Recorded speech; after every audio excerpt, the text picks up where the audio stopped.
Jusqu'à midi, vous écoutez La Vie en rose avec Diane Trudel au FM 103.3. La vie en rose. Louise Mercier de chez Albimax qui nous parle aujourd'hui de comment on peut faire pour mettre notre maison en valeur si on a décidé de la vendre. Louise Mercier, bonjour. Bonjour Diane. Hey, merci beaucoup d'être là, encore une fois, aujourd'hui, pour nous parler de cette question. Effectivement, chacun d'entre nous, à un moment donné dans notre vie, on va avoir une maison à vendre et elle est en plus ou moins bel état. Et comment on fait pour la mettre en valeur, cette fameuse maison? Bien, tu sais, Diane, tout le monde veut vendre sa maison rapidement parce qu'on ne veut pas passer à travers le trouble de plein de visites puis tout ça. Oui. Fait qu'un des meilleurs moyens de la vendre rapidement et pour un meilleur prix aussi, c'est de la mettre en valeur, mais ça prend de la préparation. Ça prend 7 à 10 jours de préparation comme il faut avant de pouvoir dire, OK, là, je suis prête à la mettre à vendre. OK. Parce que c'est pas juste j'appelle quelqu'un puis à soir je mets à vendre. Là. On peut le faire si elle est déjà prête. Mais sinon, 7 à 10 jours comme il faut, là... C'est pas si long. Moi, je trouve ça très raisonnable.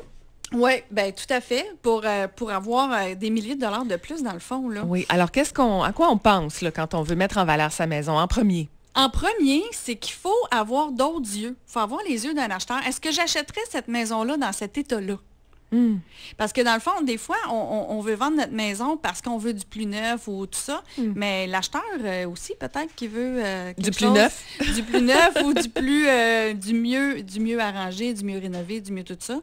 Donc, il faut commencer à se dissocier de sa maison. Une fois qu'on décide de la mettre à vendre, c'est comme si elle n'était plus à nous. Fait que là, à ce moment-là, on veut la montrer sous un œil nouveau. Ça veut dire la dépersonnaliser aussi.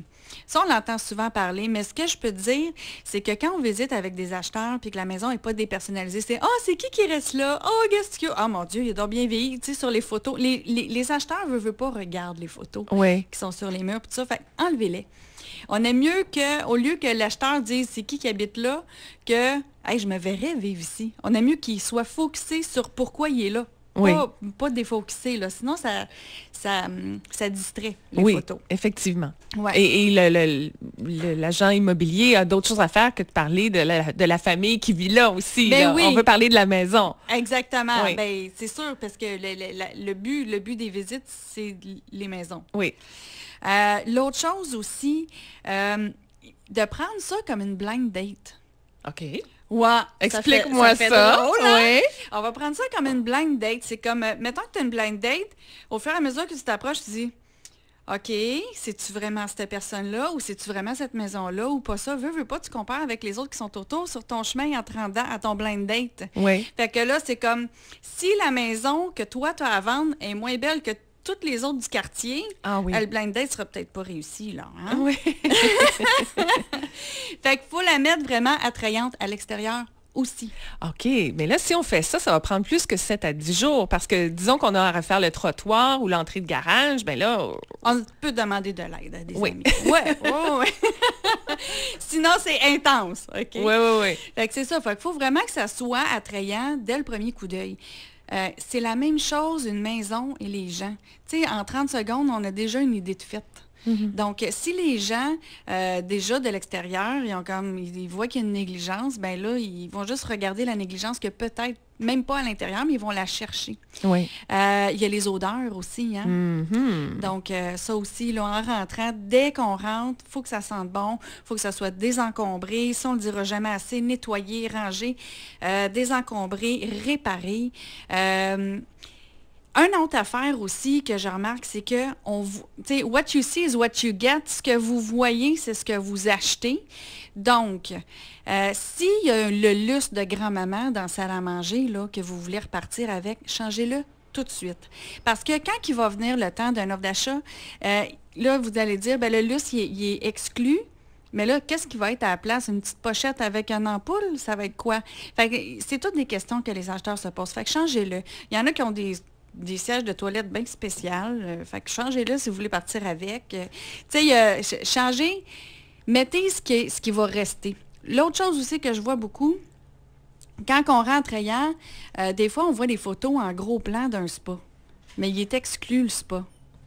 Ça fait un turn-off. Tu sais, ça fait que la personne, l'acheteur, il regarde ça puis il dit, bon, dans les photos, on a on a un spa, puis là, on regarde exclu, mais mettez-le pas en gros plan à ce moment-là, le spa, là. Prenez d'autres photos de la cour. L'autre chose que je voulais dire aussi, les acheteurs, ils achètent une maison. Oui, fait que tout à ça fait. va ouvrir les portes. Oui. Fait que s'il faut qu'on ouvre la porte et qu'on a peur que le stock il nous tombe dessus, là, ben, faudrait pas que ça tombe sur l'acheteur. Non, effectivement. Et ça, c'est dans l'aspect rangement de la maison, là. Dans l'aspect rangement.